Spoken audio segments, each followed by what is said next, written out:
Scene script. Have you ever wondered how manipulation can affect relationships, and if it can be wielded for good? Welcome to the intriguing world of manipulation, an art as old as human interaction itself.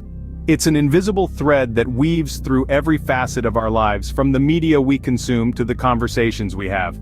Yet, it's a topic shrouded in mystery, often associated with deceit and unsavory intentions. Let's take a moment to demystify this concept. At its core, manipulation is about influence. It's about steering a situation or person in a certain direction. You see, every time we persuade someone to see things from our perspective, we're manipulating the situation, albeit subtly. Now, manipulation can be a double-edged sword. On one hand, it can be used for good. Think of a parent persuading their child to eat vegetables, or a friend encouraging another to quit smoking. These are instances of manipulation that promote well-being and positive change. On the other hand, manipulation can have a dark side. It can be used to deceive, control, and exploit for personal gain. We've all heard stories of people manipulated into unhealthy relationships or conned out of their hard-earned money. These examples highlight the potential harm manipulation can inflict when used unethically. It's important to note that manipulation isn't exclusive to certain individuals or professions. It's a universal phenomenon present in every human interaction. From politicians swaying public opinion to advertisers persuading us to buy their products, manipulation is omnipresent. At this point, you might be wondering, are we all manipulators? In a way, yes. But what separates ethical manipulation from its darker counterpart is intention. It's the difference between influencing someone for their benefit and controlling them for your own gain. So, as we delve deeper into this fascinating subject, let's keep an open mind. Manipulation, in and of itself, is not evil. It's a tool, and like any tool, its impact depends on how it's used. Remember, manipulation isn't inherently evil, it's the intentions behind it that define its nature. Scene script. Think about the last time you were manipulated or manipulated someone in a relationship. What was the outcome? Let's delve into the world of manipulation in love and relationships through real-life case studies. Consider the story of Jake and Emily. Jake, a charismatic charmer, knew exactly how to make Emily feel special. He showered her with compliments, gifts, and attention, leaving her head over heels. But as time passed, Jake started to use his influence over Emily to control her actions. He would guilt her into canceling plans with her friends, making her feel like she was choosing them over him. This, dear listener, is a classic case of emotional manipulation. Now, let's look at a different scenario. Meet Lily and Tom. Lily was a master of subtle manipulation. She would often play the victim, making Tom feel guilty for things he hadn't done. This resulted in Tom constantly trying to please Lily, even at the cost of his own happiness. Lily's weapon of choice? Victimhood. These examples may seem extreme, but manipulation in relationships can be subtle and insidious. It often stems from a person's need for power, control, or validation. Sometimes it's rooted in deep-seated insecurities or fear of abandonment. But let's flip the script. Imagine a relationship where one partner is financially dependent on the other. In such a situation, the dependent partner may use manipulation as a survival strategy. They might exaggerate their financial woes or downplay their ability to contribute just to ensure they are taken care of. This is manipulation, yes, but it's driven by necessity, not control. It's important to note that manipulation isn't always one-sided. It's not uncommon for both partners in a relationship to engage in manipulation consciously or subconsciously. The key to navigating such a situation is awareness and communication. So, what's the takeaway? Manipulation in love and relationships is a complex issue, with many shades of gray. It's not always about control. Sometimes it's about survival. Manipulation in love isn't always about control. Sometimes it's about survival. Manipulation isn't always sunshine and roses. Let's dive into its darker side. There's a profound saying that goes, "With great power comes great responsibility." Manipulation, being a form of power, is no exception. When used carelessly or maliciously, it can lead to severe consequences. Let's explore some of them. Firstly, manipulation can cause emotional harm. Consider a scenario where a person is constantly manipulated into doing things they're uncomfortable with. Over time, this could lead to feelings of helplessness, insecurity, or even depression.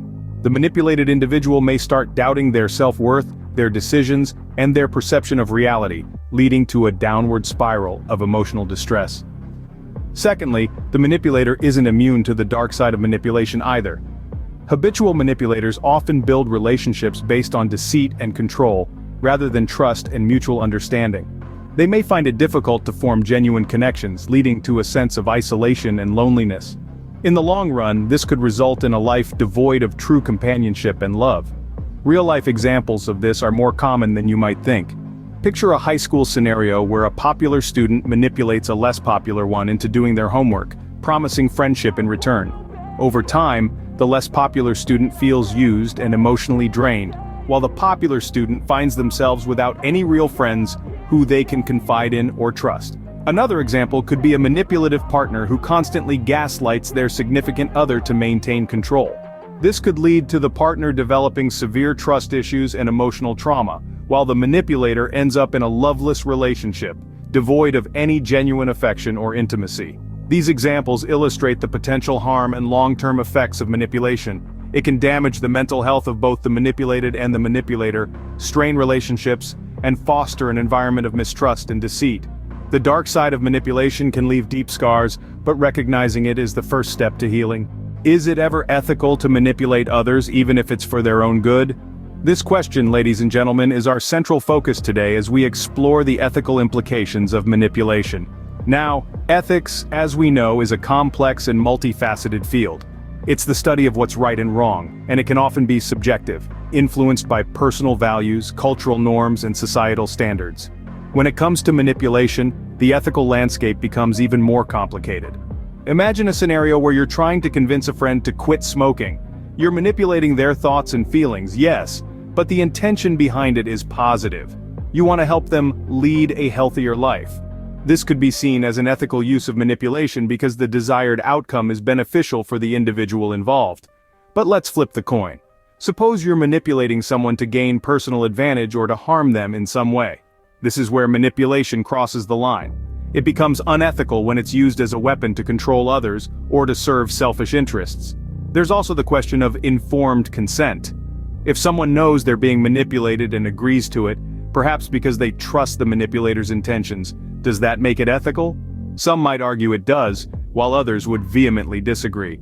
This highlights the subjective nature of ethics and the complexity of applying it to manipulation. Moreover, manipulation can be subtle and insidious, which makes it even more ethically challenging. It can be distressing to realize that someone you trust has been manipulating you, even if they believe they were doing it for your own good. This can lead to feelings of betrayal and damage relationships irreparably. In conclusion, the ethics of manipulation are complex and nuanced. It's not black and white, but rather a spectrum of gray.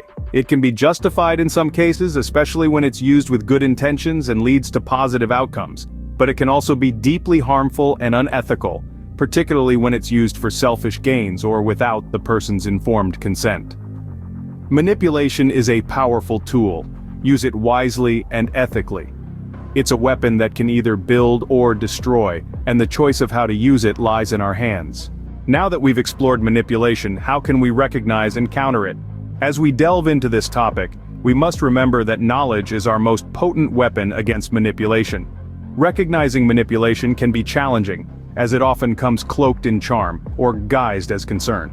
However, there are signs we can look out for. Firstly, be wary of flattery. Manipulators often use compliments to disarm us, making us more susceptible to their influence. If someone's praise seems excessive or out of context, it could be a red flag. Secondly, pay attention to guilt trips. Manipulators are adept at making us feel guilty for not complying with their wishes, using emotional blackmail to get their way. If someone consistently makes you feel guilty, it's time to question their intentions. Now let's talk about countering manipulation. The first step is to trust your instincts. If something doesn't feel right, it probably isn't. Don't ignore your gut feelings. Next, set boundaries. Make it clear what you are and aren't willing to do. By setting limits, you can protect yourself from being coerced into something you're uncomfortable with. Finally, learn to say no. It's a simple word, but it can be incredibly powerful. Don't let fear of displeasing others prevent you from standing your ground. Let's illustrate this with a scenario. Imagine you have a friend who always seems to need a favor. They shower you with compliments, then ask for something in return. You feel uneasy about it, but they guilt you into helping. In this situation, trust your instincts, set your boundaries, and if necessary, say no. Remember, counteracting manipulation isn't about winning or losing. It's about preserving your mental well-being and maintaining control over your own decisions. As we conclude this journey into the world of manipulation, let's carry these insights with us. By recognizing manipulation, we can take control and choose how to react. Stay vigilant, stay informed, and remember, your mind is your own.